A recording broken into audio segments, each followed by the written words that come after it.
There are a lot of people that are still stuck in their past to the magnitude of why they're not getting to the levels of where they want. They so focused on what they used to do, not seeing what they're not doing today, that could ultimately help them become what they want to become today.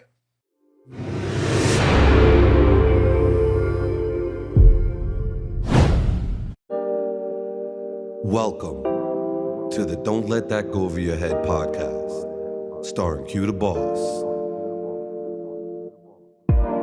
Yo, yo, yo, yo. Welcome back to another episode of Don't Let That Go Over Your Head podcast. They call me Q the Boss. Oh my God, I am so excited. Every Sunday when we shoot this episode, I get so excited to see you guys, to talk to you guys. You know why? Because we talk about different content every single week. Today we're talking about, does your past matter? Does your past matter? And I'm asking everybody. But before we get into this particular topic, I had a very long week this week, guys. And someone always asks me, why do you always just jump into the topic? I'm like, because I love to talk about the topic. But today I had a long week. And a very fulfilling week, though. And why I say fulfilling is because I have a new adventure coming out for you guys. For those who don't know, we have a dating app on the way, and you're going to love it. It's called Empowered Dating, and I'm giving the first exclusive drop of it. It'll be out very, very soon. It's called Empowered Dating. Very, very exclusive dating app that's dropping real soon. I'm headlining it, and you guys are going to love it. It focuses on a lot of different issues, but we're not going to get into what makes the app different than the other app. But today, right, I'm asking this question. Does your past matter? Before I answer my question, I want to ask you guys, does the past matter? Because sometimes I genuinely believe that it's like a person in a vehicle. And when you're driving away from what you used to do all the time, you got to be able to look forward. Some people overly observe their rearview mirror, and then they cause accidents. You can't keep looking behind you and focus on what's in front of you. You have to be able to see the future in order to have or enjoy or fulfill the future. There are a lot of people that are still stuck in their past to the magnitude of why they're not getting to the levels of where they want. They so focused on what they used to do, not seeing what they're not doing today, that could ultimately help them become what they want to become today. Some of us really overly look in this rearview mirror when pursuing ourselves. I think a lot of people right now genuinely believe that they really hold themselves to a standard for too long. Even a poor judgment. See, the reason why you didn't do well earlier in life is because you don't have the same mentality as you had before. When you look at life, right, it's about progression. The word progression in itself meaning to progress, to move forward, to do better. A lot of times people say stuff like, look, if I knew now, right, what I knew back then, I wish I knew back then what I know now, rather. And a lot of people say, yo, I wish I knew that. But I always tell them, you didn't know those things because you weren't the same person. You have to be comfortable to understand that you're not going to always be the same individual. When moving forward, you have to understand that life is about learning. And we learn forward. But I'm asking this question today. Does your past matter? And I held myself for a second because I want you to really hear that statement. Does your past matter? Does your past matter? All my people in the studio, would you raise your hands? And I'm going to tell you guys right now, it's about 5 of us, and counting myself as 6. Raise your hands if you believe that the past matters. The past, everybody in the studio raised their hand for the past matters. And I agree. But I genuinely believe that when I'm asking, does your past matter? I'm also asking this question again to the people in the studio. Do you think that you can change from your past? Raise your hand if you think so. Listen, when you look at life, right, and I'm talking about psychology, let's be logical. A thief can stop stealing. Agreed, right?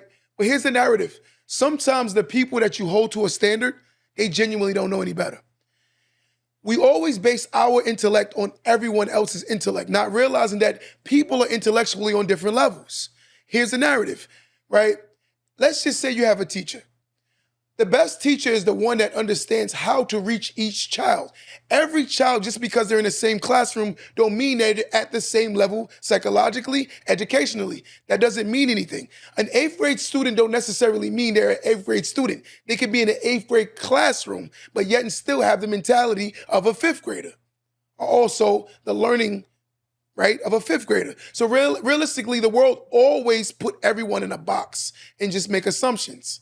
I genuinely believe there are people who have grown from their past and became greater individuals based on their past. Some of the greatest people that's on earth that we've ever had are people who've made poor decisions. I love Malcolm X and I love Martin Luther King, but if I had to choose somebody, I would choose Malcolm X. Malcolm X is a staple for me. And the reason why I say that, he's his just alone, the beginning of his story to who he became says volumes. But again, the word we use all the time, if you look at my page, we do exposure leads to expansion. You have to be exposed, right? Can a sinner be forgiven is my question. I'm asking everybody on my live today, can a sinner be forgiven? Can a sinner be forgiven? Somebody gonna say no, but yet and still don't realize that every day we sin. A sinner never stops sinning. Everyone is sinning every day. Just because I do the act and you thought about the act is the same thing. Think about this narrative. If I lust over a woman and you did it, it's the same thing. It's the same thing. We got to learn how to control our every aspect of ourselves, right? See, sometimes you look at life like this. Perfection. No one will ever reach perfection. It's impossible. It's humanly impossible for a human to be perfect. But sometimes we always believe that we're going to be the perfect individuals because we compare everyone to what we are. My strong suit might be economics. Your strong suit might be discipline as far as the gym, right? So if you told me I go to the gym more than you, I'm like, but I save more than you, right? You tell me right now you eat more healthy than me, but I save more than you. When you're talking about discipline, we all have to learn how to get around people who hold us to a better standard of thinking, ultimately becoming better at what we're not good at. That's what humans should strive for. Think of this narrative. What you know you're weak at, you shouldn't be around someone that's actually weak at it also. It only heightens how bad you are at things. So I'm asking yourself right now, does your past matter? Because who you were doesn't have to reflect who you are today. Because I'm gonna be honest with you, sometimes I meet people in this chapter of their life. Let's say I'm 30, I'm meeting someone at 30. I don't have to see nothing they've been through based on the fact that how much they've cleaned themselves up. A drug addict don't necessarily have to still look like a drug addict when they've been rehabilitated. Let me say that again. A drug addict don't necessarily have to look like a drug addict after they've been rehabilitated. But there was a time when you saw that person, they prominently looked like a drug addict. But why was this person a drug addict? Some will say things like this. That person was getting high but not realizing what pushed that person over the edge. I genuinely believe that no one wakes up one morning and say, hey, I just want to be a junkie. I don't think no one has, as in elementary school, thought their older selves would be a junkie. Something pushed them over the edge. But when you look at life, right, there's a reason why most people run to the substance anyway. It's an escape. What are they running from, right? Grains of sand can turn into, say it with me, grains of sand can turn into a mountain. And that's a reality. And that's what people don't understand. I genuinely believe no one woke up one morning and said, hey, I'm going to be a crackhead when I get older. I'm genuinely just want to be a crackhead. I think something significantly happened in their life that changed their whole trajectory. I think things like maybe they lost a mother. Here's the dilemma I have about losing life. A lot of people always talk about losing people and getting over losing people. I don't believe that people get over losing people. I think people learn how to live with losing people. But the problem is you want people to get over losing people. And when you love someone, you don't get over love. You learn how to live without the love. You learn how to go on with your life without the person. Because if you ask someone, even with separation or divorce, you still love the person, but you realize that that chapter has sailed, or that ship has sailed. It's life, right? Sometimes it's hard to accept. But again, we don't want to acknowledge that the past is a reflection of why some people are the way they are. Some people are heavy into God because of the fact that that was the only thing they seen as a tool or a facet to help them overcome a lot of different things, their childhood traumas. Right? We don't talk about trauma. And trauma is one of the realest facets I think we should talk about the most. There are a lot of people based on surface level, you may not see how deep their wounds are. Emotionally deprived of love growing up. A person that can't receive love is a person that was never taught how to receive love. A person that can't give love was never taught how to give love. I was taught one time that a person that always needs attention, and you're judging this person, but you don't see that that person never got attention growing up. So they seek it. But then you'll judge them because you had a lot of attention growing up. Everyone wasn't the captain of the track team, Kinsey. So therefore, everyone wasn't popular in sports. There was a guy sitting in the bleachers wish he could run as fast as you. But he never got that chance or that look. So now that he's older, he starts working on himself. His body looks better. Now he's getting the attention that the man that was the jock always got. I know you didn't get a lot of attention, but I just had to say that. I still love you. Right? But I'm getting at, when you take a person who literally wakes up and you see this individual, you'll see the shell. But behind the shell is the true being. What you see on the outside of a person don't always reflect who they are. A lot of us wear something called mask. We play Halloween all year long. We only show people what we want people to see. Most people don't see themselves because they're so captivated about presenting who they are to the world. Some of the nicest people are some of the rudest people if you really got to know them. They're some of the rudest people you'll ever meet in your life. Some of the most religious people are the most hypocritical people you'll ever meet in your life. And this is the truth, right? We only show what we want to show people. And people get so caught up in what they see others show, then they believe what that is. Everything that glitters ain't gold, and everything that shine will not be a diamond. But we show what we want. We show what we want people to see. At times, I wore a mask because of the fact that I was very inferior to showing my true self. I've been through a lot of trauma. But a person that hasn't been through my trauma will always size me up rather than try to understand me. And it's sad when you're dealing with someone you say you love, but they don't want to love you the way you want to be loved, or you need to be loved. Some people need to be loved the way they need to be loved. There is a reason why someone needs words of affirmation, right? Why? Because maybe they never received it.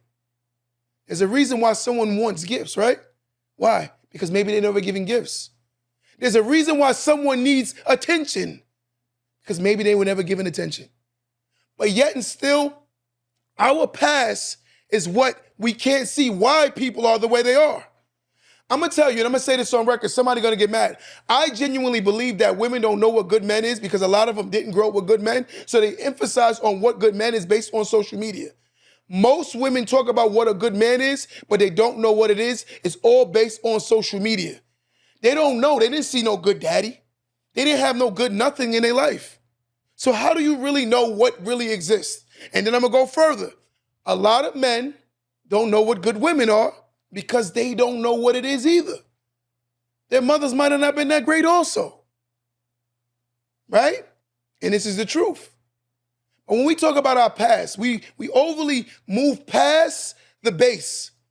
In order to understand someone again, we have to get past the surface level. There's a reason why a person misbehaves. There's a reason why a person don't care about their selves.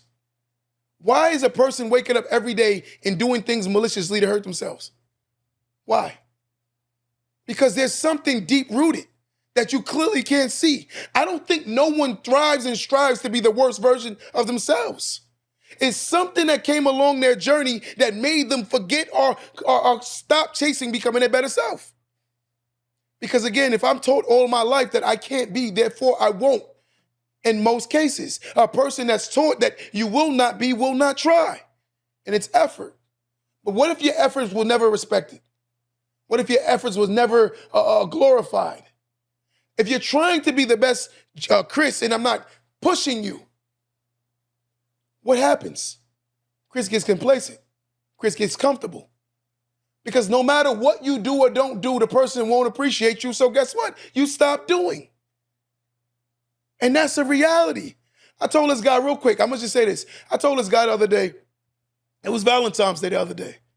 And I said, what are you getting your woman? He said, I'm not getting her nothing.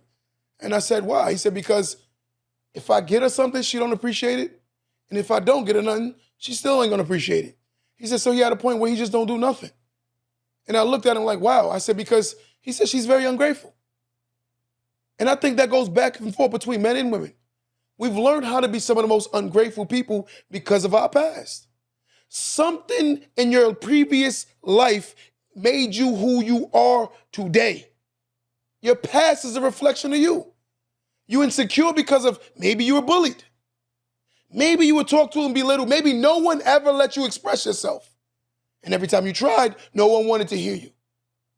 I have people tell me and they don't even know me. They tell me, I know you did this, and they don't even know me. I'm like, no, you're completely wrong. That's an assumption. But to fact check me, and I'm telling you, this is how I feel, that's crazy. We're talking about humans. What happened 10 years ago doesn't mean they're the same people. And it's the truth. What you might have seen of me before may not be the reflection of who I am today. Because I'm gonna tell you something, when a snake sheds its skin, it is not the same skin as you used to have on. That's the reason why we gotta learn how to shed skin. We gotta learn how to shed dead weight. We gotta learn how to shed bad relationships. We gotta learn how to do new things. Because again, of course I'm the same person if I'm not exposed to anything better. I wasn't exposed to anything greater. How does a man learn how to be a father? By being around fathers. How does a woman learn how to be a woman? By being around women. How does a woman learn how to be a wife? By being around wives. How does a man learn how to be a husband? By being around husbands. How does a man learn how to be a man? By being around men. But this is what we're gonna do. We're gonna overly push our beliefs and our thoughts onto the world and be so judgmental. I'm gonna be honest with you, some of the greatest people in life are the ones who learn more. I'm gonna tell you something. It is dangerous when having a conversation with someone, they make opinion and feelings a fact. Listen to how dangerous that sounds like. Your feelings and your opinion is not a fact. It's an opinion and your feelings, right? We had a conversation the other day about something Kinsey called verbal abuse. The person don't understand, or people don't understand how much of a deficit you can cause somebody psychologically with verbal abuse. For instance, watch this narrative, guys. I want y'all to hear something. I know Kinsey don't want me to talk about relationships like that. I'm gonna say something to you. Let's just say my love language is words of affirmation, right? You're my friend. And I want you guys to hear this good. Let's just say a person you're dating, love language is words of affirmation. When you get mad and you curse that person out and call them all those names, nothing you did previous to that day matters anymore to that person. Because it was like you've done all of those things and then you spit in their face. So they don't care about the love anymore at that point. And the reason being is because a person that needs words of affirmation is because they love you and they believe and respect you. So the fact that they respect you and love you, they need you to, that's how you feed their love language. The word is you have to feed the love language, right? You have to, if a person is attention, you have to feed the attention that they need. If a person needs time, you have to feed the time. But you cannot take a meal away from a person and expect them to feel fulfilled. How are you taking this meal away from me, but expect me to feel fulfilled? My nourishment is words of affirmation. But in regards of arguing, you can change how I feel completely about the relationship. I'm going to go further saying this. In the past, I've noticed that people are dating who they used to be, right? They're dating who they used to be. People are doing what they used to be, holding themselves in captive for too long. What I mean by captive, there are people who are incarcerated mentally for so long because they haven't seen that they have the key to open up doors. But the hardest thing of a door to unlock, right, is the mental door. Because most people are so closed-minded to reality that they can't see reality. They're closed-minded. They think they've achieved and mastered every belief and thought because of their ability to think, right? They believe that they achieved and done so much because their ability to think. Most people think whatever I think is a fact. Look how dangerous that is. But feelings are so prone to change. Have you ever loved someone that wasn't worthy of being loved to the point where you forgot about them? And one time you thought you could never live without that person? That's how feelings can change. But the fact is, in 2006, Michael Jordan averaged 38 points. If we can Google check it and it says it, I mean, that's a fact. That's a fact. It is a fact that a lot of people are right now literally being verbally abused, physically abused, emotionally abused, right? And this is the reason why they are what they are today. You look at a human and you only see the surface level of them, and then we're so judgmental. One of my guys said earlier, we're quick to point the finger, but the reality of all things is sometimes what if the person that's pointing the finger is pointing the finger at themselves? It's hard because when you point that finger at yourself, right, it's because some people are too hard on themselves. Some people are victims of themselves. I'm going to tell you something. I'm going to tell you something personal about me. And I don't care who want to judge me. At moments, I suffer from something called imposter syndrome. Who knows what that is? I suffer from imposter syndrome at moments where I don't feel deserving of things I have. But a person that don't understand that will look at it as a joke. Sometimes I feel I don't deserve it. I had a good friend of mine I lost very young, very, very young. And he was a better human being than me. At times I wish we could have traded places.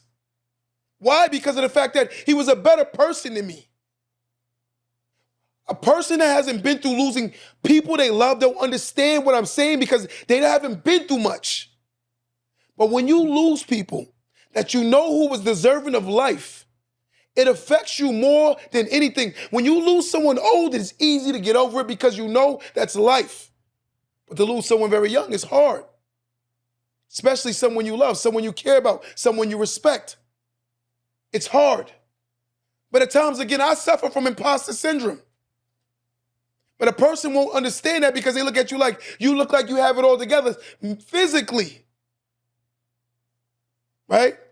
Some of the strongest people I met are some of the littlest people, but physically he looks weak. Emotionally, mentally, physically. Because of maybe the way they were raised. Maybe the way they were raised. I look at my past all the time and I always ask myself, is it fair to keep judging myself about the poor decisions I made? Right? A lot of people don't understand why I say it's not fair is because you paid your debt to society. But you still keep over-sentencing yourself. You're the judge, you're the jury, and you're convicting yourself over and over and over. And a person that realizes like, damn, I want to help others and I'm trying my best to help people, that's what they do to themselves. They keep holding themselves over and over and over and over, right? Not saying what it is. But again, if you show vulnerability, you become weak to the world. Why is that? As a man who had size on him, anytime I spoke remotely about pain, a lot of people would judge me.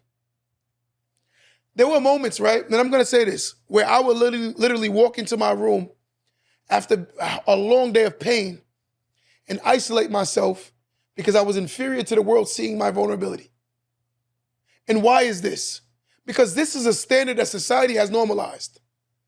And it's psychologically hurting men and women. You have women that are super strong to the point where they believe that I don't need no help. There are men who believe that they don't need any help. But that's a false reality. Everyone needs help. But it's how you were raised. So I'm asking this question again.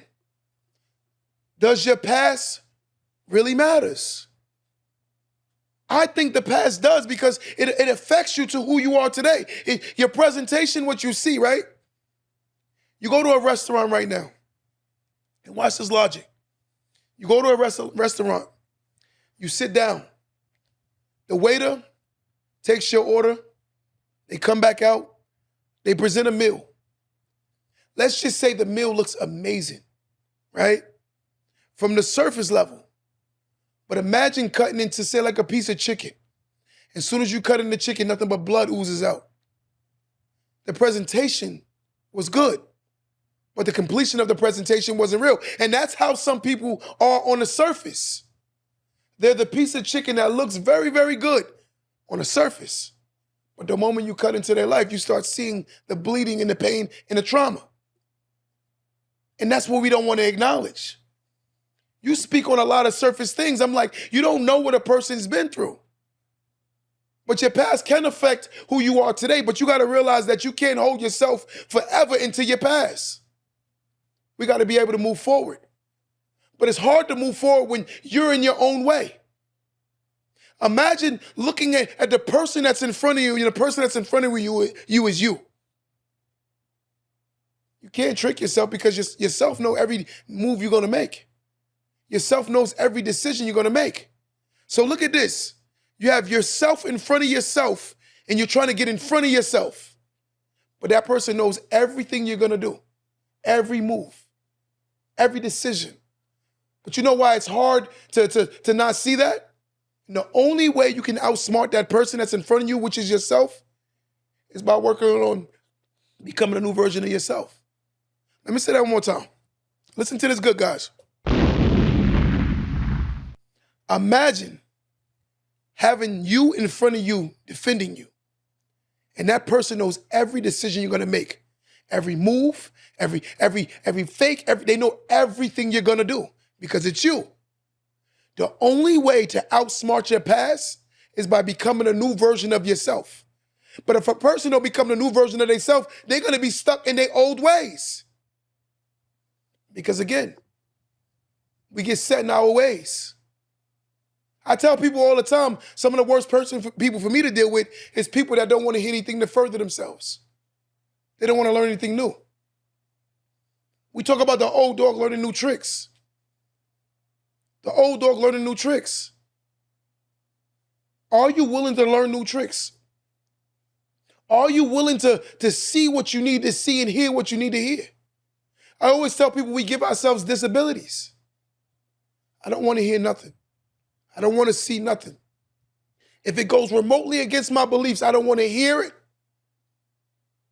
That's when you stop living. You stop growing.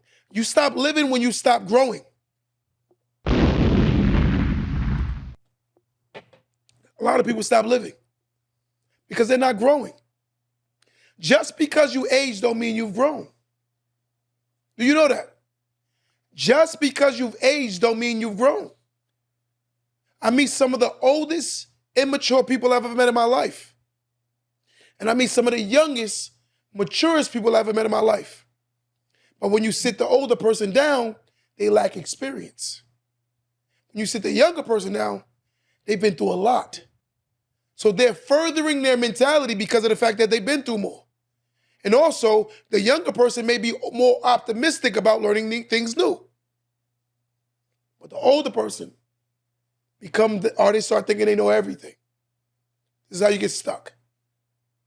And this is what's going on. Guys, I'm asking this question again on my live. Everybody on my live, right? Answer this question. Does your past matter? Does it matter? Right?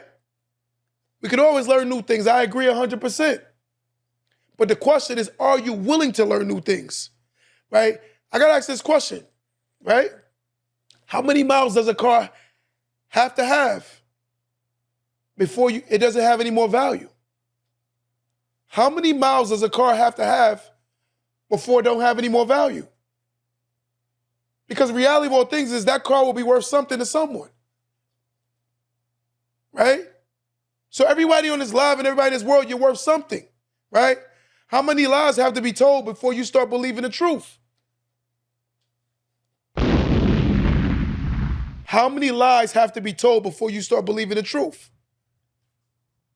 But we get indoctrinated into our false beliefs, our false hopes, right? The other day I was having a conversation with a woman, and we were talking about things that people use to escape their reality, right? Let's say for me, right? Let me just say this. For me, we create something called defense mechanisms and ways of coping. We create coping mechanisms, we create defensive mechanisms. Defensive mechanisms may be a way of how I deflect what you're saying are things I don't want to hear. So for instance, let's say I was always a short guy, right? I might learn how to take short jokes or beat you to the short jokes, creating a defense mechanism so therefore I don't seem hurt. But in reality, I do it, but I still do hurt. But I act like it don't bother me, but it does bother me. But I do it as a defense mechanism to laugh at myself, to make you believe that it don't hurt them. But in reality, it does. So the surface level is I create the joke. But when you say the joke back to me mentally, when I process it, it hurts me. But as a defense mechanism, I act like it don't bother me. That's how people create. A coping mechanism could be something like running to a substance. A substance that can allow you to feel a means of escape. Something is voided. When you learn that people look for love in all the wrong places because they were showing love in all the wrong places. Let me say this again. People look for love in all the wrong places because they were shown love in all the wrong places. You don't understand that. I'm gonna say that one more time. People look for love in all the wrong places because they were shown love in all the wrong places. What I mean by wrong places, maybe your father was never an emotional man. He never gave you love or comforting. So therefore, what happens if I go to hug a man, he says, pause. Pause. Why does he say pause? Because he was never taught how to receive love from a man. Right? And there's nothing pause about that. A man should be able to naturally show love to another man. A woman should naturally be able to show love to a woman. But again, our past is what creates these beliefs. It creates these beliefs. I was very uncomfortable with a man telling me he loved me. Very uncomfortable. And I'm going to say that again. I was very uncomfortable with a man telling me he loved me. Because I grew up never hearing I love you from men. So you get what I'm getting at. So we ask ourselves, does the past affect you? There are people right now, right? Well, there are people right now that literally does something called, there's a term, and I want you guys to hear this good. They self-sabotage based on the way they were born up, raised. They don't believe that they're deserving of anything. So they sabotage everything good in their life. They mess it up on purpose because they don't feel deserving. When you don't understand the human brain, how it processes information, how it thinks, it sounds crazy, but it's not. There are people who will literally mess up a great relationship or a friendship because they don't feel deserving of it. There are people who will make themselves lose a good job because they don't feel deserving of it. It's the reality. And it sounds crazy, but it's not. Because your whole life, right, you never were shown that you should have good things. In order to understand something good, you have to understand how to appreciate or to receive something good, right? You have to learn how to receive it. But if you were never taught how to receive good, you'll never learn or receive anything good.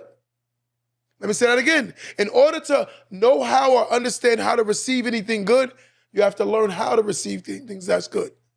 Because otherwise, you're going to self-sabotage anything in your life that's good, or potentially that could be good. This is our past. So I ask, does your past have to affect who you are today? Of course it does. It makes you you, but if you hold yourself, as we said earlier, a prisoner to your past, your past will become a warden over your life forever. How many baby mamas does it take for a man to become a good father? It's going to get quiet. How many bad relationships or failed relationships a person has to go through before they see that their expectations are unrealistic? Let me ask that again. How many failed and bad relationships do a woman or a man have to go through before they see that maybe that they're the problem also? But the issue is, it's hard to self-reflect. Most people can't see anything wrong with them. Right? Why? Because more than likely, as a coping mechanism, you learn how to run around people who only co-sign your madness.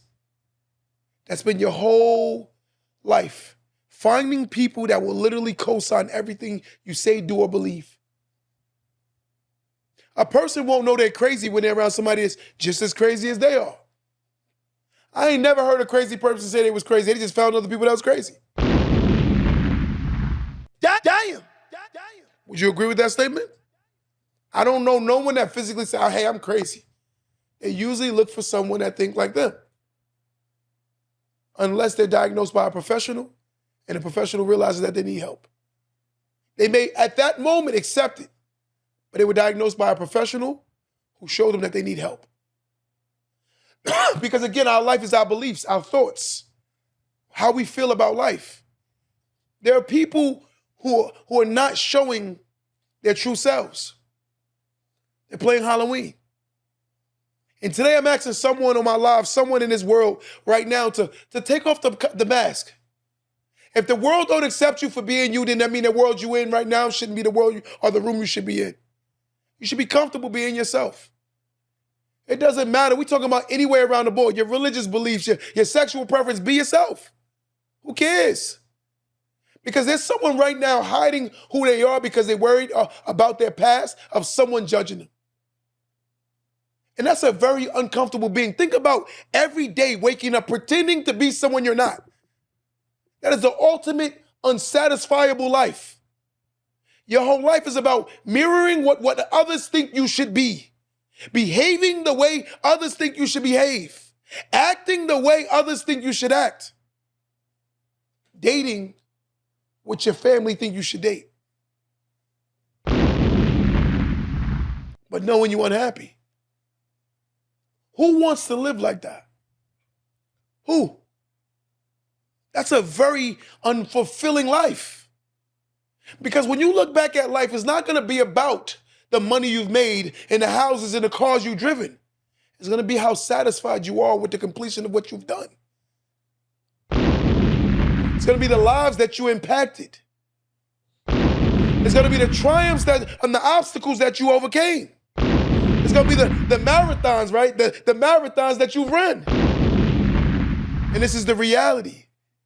But we get so caught up in all the wrong things, understanding that you are a story within itself. Every man, every woman that walks earth is a story within itself. You're a story. We have a lot of overachievers. We have people who you'll look at yourself and be like, I didn't do well with my life, but don't even see that you're the first man in your life that stayed with your children.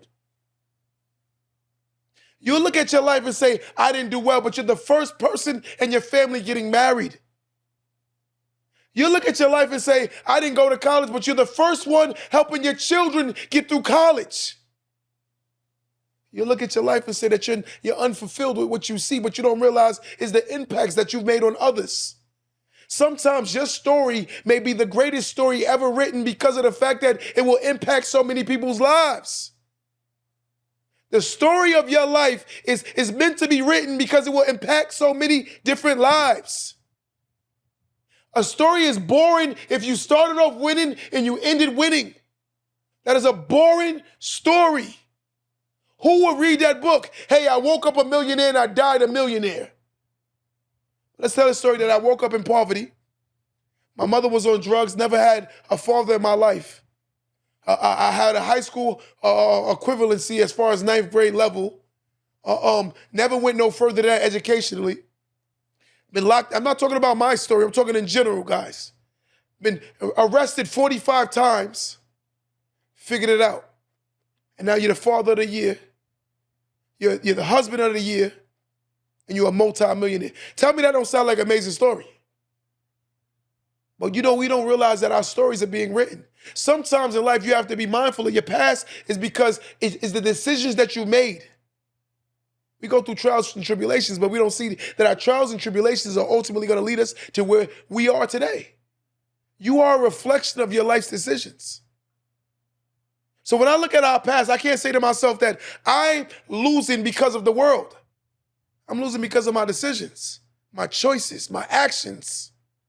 Because in order to think better, you got to go have the conversations that spark thought for you to think better.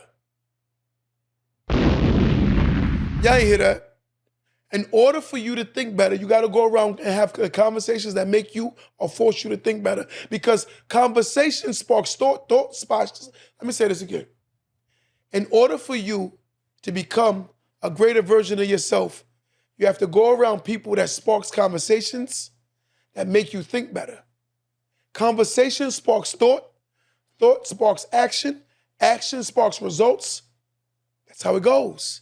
So look, it's the conversation that sparks the thought sparks the action sparks the results. But a lot of us don't realize that statement. We don't want to hear these statements. I tell people all the time, I would have never became my best version of myself staying around people that didn't inspire themselves to be their best version of themselves. It's hard. Your past is why you are where you are today. Because some of us are still stuck or caught in the past. No one cares that you was the high school football captain. No one cares that you was the high school cheerleader captain. Because when you look at your life right now, you're not making the decisions today to change your life. You're so caught up in your past. I want to change so much that when people tell me old stories about the ignorance I used to do, I don't even remember. That's how much I want to change. We got to be willing to move on from our past. Get over from the old thinking, right? But I always ask myself this question. Does your past have to reflect who you are today? And I'm asking everybody, does it? So I'm asking, one would consider someone that's promiscuous a hoe, right? Can a hoe be redeemed from a wholeness? I agree. Somebody's mother was a hoe, and then she's probably one of the greatest women on earth now. And she probably run a church. Because you know why? You know what you'll say? You'll say that woman is a hoe, but you don't realize that woman at that time didn't have the self-value, self-morals, or no self-respect for herself. Because no one showed them how.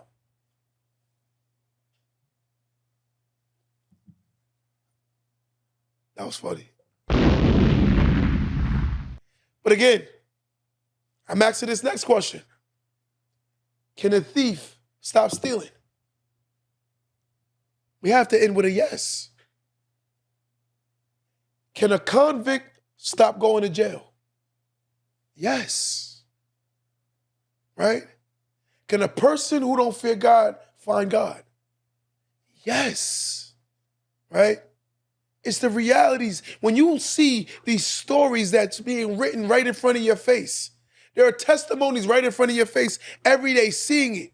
A lot of us don't want to see it. We don't want to see it. We make modern day miracles today become abnormal. It's a modern day miracle. There was a man who was taught one time, right? And I got to say this. There was a man. He was told that he will never walk ever again in his life. Ever. That man went to 5 different professional doctors. 5, right? Not 1, Not 2, not 3, not 4, but 5. Professional doctors say they'll never walk again, right? And what is the modern day miracle? That man is not walking today. That man is running today.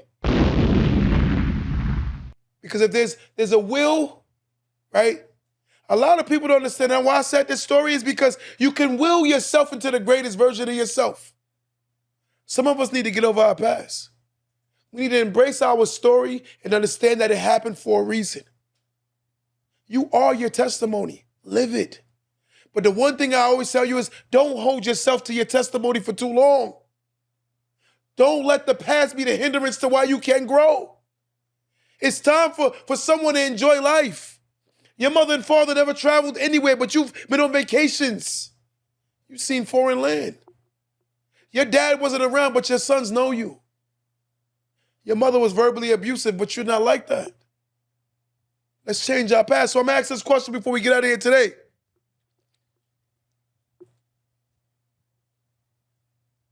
Can your past affect who you are today? And I'm asking you, Chris, yes or no?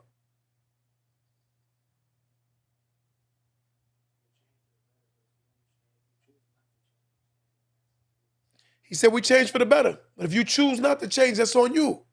But I'm asking this question. Do I have to remain who I am because of the way I started? No. My Porsche, let's look at it as a track analogy, right? Before we get out of here. When you come out and racing, right? Because they call it the blocks, right? You on the blocks. Your start off of the block is what usually give you a great race. Your start and your finish are the most important things about running, right? Agreed?